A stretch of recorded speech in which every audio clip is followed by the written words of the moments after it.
2018 శాసనసభ ఎన్నికల్లో కొడంగల్లో జరిగిన గందరగోళం, ఆ ఎన్నికల్లో వచ్చిన ఫలితాలు, శాసనసభ్యుడిగా ఓటమి చెంది రాజకీయంగా గట్టి ఎదురుదెబ్బ తగిలిన సందర్భంలో 4 నెలలు తిరిగే లోపల పార్టీ ఆదేశించి మల్కాజ్గిరి పార్లమెంటు నియోజకవర్గం నుంచి ఎన్నికల బరిలో దించారు. ఆనాడు ఇక్కడ పని చేయడానికి కానీ జెండా పట్టుకోవడానికి కానీ కష్టమైన పరిస్థితులు ఉన్నప్పుడు ఈ ప్రాంతానికి వచ్చి దేశంలోనే అతిపెద్ద పార్లమెంటు నియోజకవర్గమైన మల్కాజ్గిరిలో నామినేషన్ వేస్తే దాదాపుగా 3000 పైచీలకు పోలింగ్ బూతులు ఉంటే తిరగడానికి సమయం లేదు. వాస్తవంగా మన మల్కాజ్గిరి పార్లమెంట్ నియోజకవర్గం ఎంత పెద్దగా ఉందంటే ఎంపీగా 5 సంవత్సరాలు మొత్తం తిరిగినా సరిపోనంత విశాలంగా విస్తరించి ఉన్నది.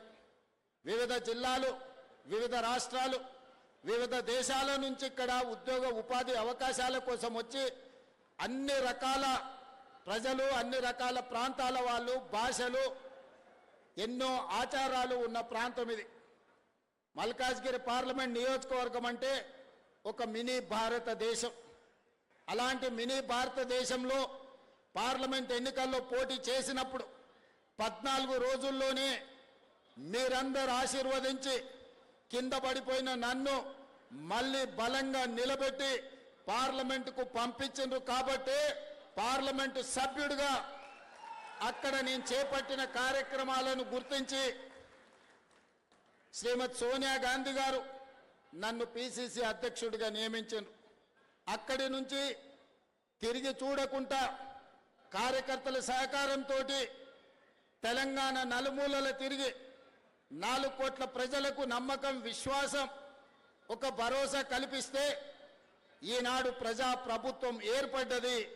ఈ ప్రజాప్రభుత్వం ఏర్పడడానికి నేను ఇక్కడికి రావడానికి మలిదశ రాజకీయంగా అండగా నిలబడ్డ ప్రాంతం మల్కాజ్గిరి పార్లమెంటు నియోజకవర్గ ప్రాంతం. అందులో ఉప్పల్ ప్రాంతానికి ప్రత్యేకమైన స్థానం ఉంది.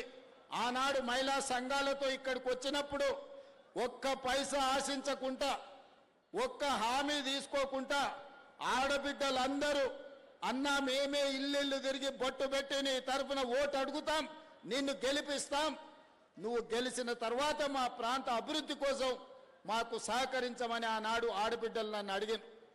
కానీ 5 సంవత్సరాలు ప్రజా సమస్యల